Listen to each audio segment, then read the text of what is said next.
Hello students, मैं आयुष पुरोहित Navjyoti global school पुटगांव से आप सभी का स्वागत करता हूं नवज्योति ग्लोबल स्कूल के यूट्यूब चैनल पर। बच्चों, मैं आपको यहां से लगातार हिंदी के लेक्चर्स प्रोवाइड कराता रहता हूं और आज इसी क्रम में हम कक्षा 8 की हिंदी का पाठ नंबर 17 जिसका नाम है बाज और सांप पढ़ने जा रहे हैं। बच्चों, अभी तक हम कक्षा 8 में 16 पाठ कंप्लीट कर चुके हैं और आज हमारा पाठ नंबर 17 है जिसको हम पढ़ेंगे। बच्चों, अगर अभी तक आपने हमारे पुराने वीडियोस अभी तक नहीं देखे हैं तो या आप हमारे चैनल पर नए हैं तो आप हमारे पुराने वीडियोस को प्लेलिस्ट में जा कर के उन वीडियोस को देख सकते हैं। तो आइए प्रारंभ करते हैं हमारा पाठ। समुद्र के किनारे ऊंचे पर्वत की अंधेरी गुफा में एक सांप रहता था।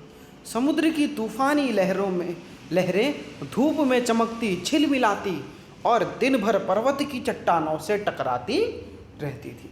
तो बच्चों, समुद्र के किनारे का वर्णन यहाँ पर किया गया है जहाँ पर एक अंधेरी गुफा में कौन रहता है?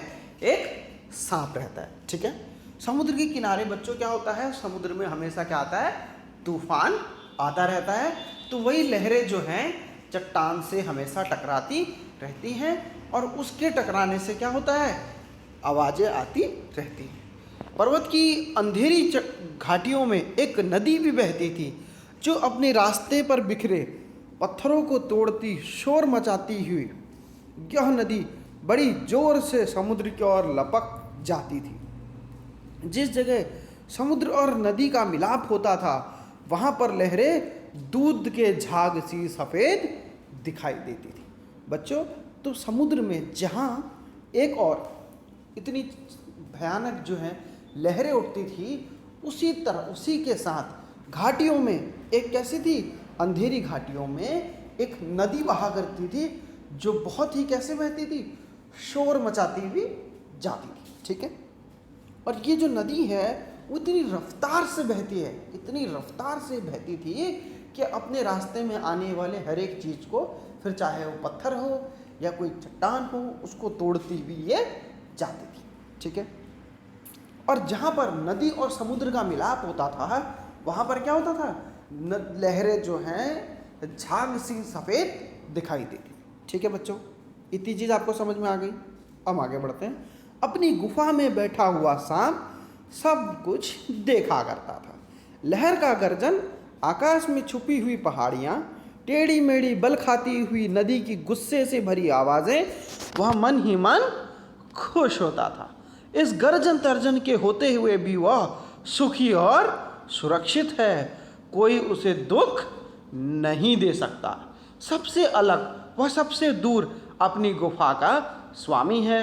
ना किसी से लेना ना किसी से देना। अपनी दुनिया की भागदौड़ छीना झपटी से दूर सांप के लिए यही सबसे बड़ा सुख था। तो बच्चों, सांप जो है वो अब इतनी आवाज़ें होने के बावजूद भी, इतनी आवाज़ें, नदी की आवाज़ है ना, लहरों की आवाज़, चट्टान से पानी के टकराने की आवाज़, पत्थरों के टूटने की आवाज़, इतनी आवाज़ों के बावजूद भी सांप कैसा महसूस करता था? हमेशा सुखी महसूस करता था। कैसा महसूस करता था? सुखी महसूस करता था, क्योंकि वो सारी समस्याओं से दूर था और अपनी गुफा का राजा था और कोई भी उसे वहाँ पर उसकी गुफा में दुख नहीं दे सकता था। ठीक है बच्चों, इतनी चीज़ आपको समझ में आ गई। एक दिन आकाश में उड़ता हुआ खून से लथपथ एक बाज सांप की उस गुफा में आ गिरा। उसकी छाती पर कितने ही जख्मों के निशान थे, पंख खून से सने थे। वो अधमरा सा जोर से हाँफ रहा था। जमीन पर गिरते ही उसने एक चीख मारी, पंख को फड़फड़ाता हुआ धरती पर लौटने लगा। तो बच्चों, वो जो सांप था वो हवा में आया और उसकी बाज की गुफा में गिर गया, क्योंकि वो जख्मी था, है ना। जो बाज जो था, जो सांप जो था वो कैसा था? वो जख्मी था। इसीलिए क्या हुआ, वो ज़्यादा ना उड़ पाया और उस सांप की गुफा पे ही आके गिर गया। ठीक है, सांप डर के मारे सांप अपने कोने में सिकुड़ गया। किसने दूसरे ही क्षण उसने भाप लिया कि यह अपने जीवन की अंतिम सांसें गिन रहा है, उससे डरना बेकार है। तो सांप ने क्या समझा, उतने अगले ही क्षण सांप समझ गया कि ये जो बाज है अपने जीवन की अंतिम सांसें गिन रहा है, तो इससे डरना बेकार है ना। तो यह सोचकर उसने हिम्मत बांधी और रेंगता हुआ घायल पंछी के पास जा पहुंचा। कुछ देर तक देखता रहा, फिर मन ही मन खुश हुआ। क्यों भाई, इतनी जल्दी मरने की तैयारी कर ली? बाज ने एक लंबी आह भरी और ऐसा ही दिखता है, आखिरकार घड़ी आ पहुंची, लेकिन मुझे मेरी जिंदगी से कोई शिकायत नहीं है। तो जो सांप था वो बाज से खुश हुआ। बाज और सांप बच्चों एक दूसरे के दुश्मन होते हैं। तो जो सांप है वो बाज को कष्ट में देखकर बहुत ज़्यादा खुश होता है और उससे कहता है, क्यों भाई, इतनी जल्दी मरने की तैयारी कर ली? तो बाज कहता है, शायद लगता ऐसा ही है, मेरे जीवन का अंतिम समय आ गया है, लेकिन मुझे अपने जीवन से कोई दुख नहीं है, कोई शिकायत नहीं है, क्योंकि मैंने अपना जीवन खूब भरपूर आनंद से जिया है और ऐसा कोई सुख नहीं है जिसे मैंने भोगा ना हो। आकाश की असीम ऊंचाइयों को अपने पंख से नाप आया। तुम्हारा दुर्भाग्य है कि तुम जिंदगी भर उड़ने का आनंद कभी नहीं उठा पाओगे। सांप बोला, आकाश? आकाश को लेकर क्या मैं चाटूंगा? आकाश में आखिर रखा ही क्या है? क्या मैं तुम्हारे आकाश में रेंग सकता हूँ? ना भाई ना, तुम्हारा आकाश तुम्हें ही मुबारक हो। मेरे लिए तो यह मेरी गुफा इतनी आरामदेह और इतनी सुरक्षित जगह कहाँ होगी, है ना। तो बच्चों, जो सांप था वो बात से क्या कहता है कि मेरे लिए तो मेरी गुफा ही अच्छी है, मुझे किसी भी प्रकार का कोई सुख और आनंद नहीं चाहिए, है ना। मैं तुम्हारे आकाश को लेकर चाट थोड़ी ना खाऊंगा, ऐसा सांप जो है बाज से कह रहा है। सांप मन ही मन बाज की मूर्खता पे हंसने लगा। वह सोच रहा था कि आखिर उड़ने और रेंगने के बीच कौन सा भारी अंतर है। अब तो सबके भाग्य में मरना ही लिखा है। शरीर मिट्टी का है और मिट्टी में ही मिल जाएगा। अचानक बाज ने अपना सिर उठाया और उसकी दृष्टि गुफा के चारों ओर घूमने लगे। चट्टान की दरार से पानी टपक रहा था। सीलन और अंधेरे में गुफा में एक भयानक दुर्गंध फैली हुई थी, जैसे मानो वर्षों से कोई चीज पड़ी पड़ी सड़ गई हो, है ना। तो जो बाज था उसको वहाँ पर इतनी ज़्यादा बदबू महसूस हो रही थी, क्योंकि वहाँ पर जो है पानी की सीलन की वजह से ऐसा लग रहा था जैसे कि कोई चीज़ सड़ गई हो, है ना। बाज को वो नई जगह जो है वो पसंद नहीं आ रही थी और बाज के मुँह से करुणा की चीख फूट पड़ी। आह, काश मैं सिर्फ एक बार उड़ पाता। बाज की करुणा की चीख सुनकर सांप खुद छटपट सिपट सा गया। एक क्षण के लिए उसके मन में आकाश के प्रति इच्छा पैदा हो गई, जिस वियोग में बाज इतना व्याकुल होकर छटपटा रहा था। उसने बाज से कहा, यदि तुम्हें स्वतंत्रता इतनी प्यारी है तो तुम चट्टान के किनारे से उड़ने की कोशिश क्यों नहीं करते, है ना। हो सकता है तुम अपने पैरों में ताकत बाकी हो और तुम आकाश में उड़ सको। कोशिश करने में हर्ज ही क्या है ना। तो बच्चों, तो जो बाज था वो सांप से कहता है, सांप जो है बाज से कहता है कि तुम कोशिश कर लो, क्या पता तुम उड़ सको, है ना। कोशिश करने में हर्ज ही क्या है। बाज में नई आशा जाग उठी। वह दूने उत्साह से अपने घायल शरीर को घसीटता हुआ चट्टान के किनारे ले आया। खुले आकाश को देखकर उसकी आंखें चमक उठी।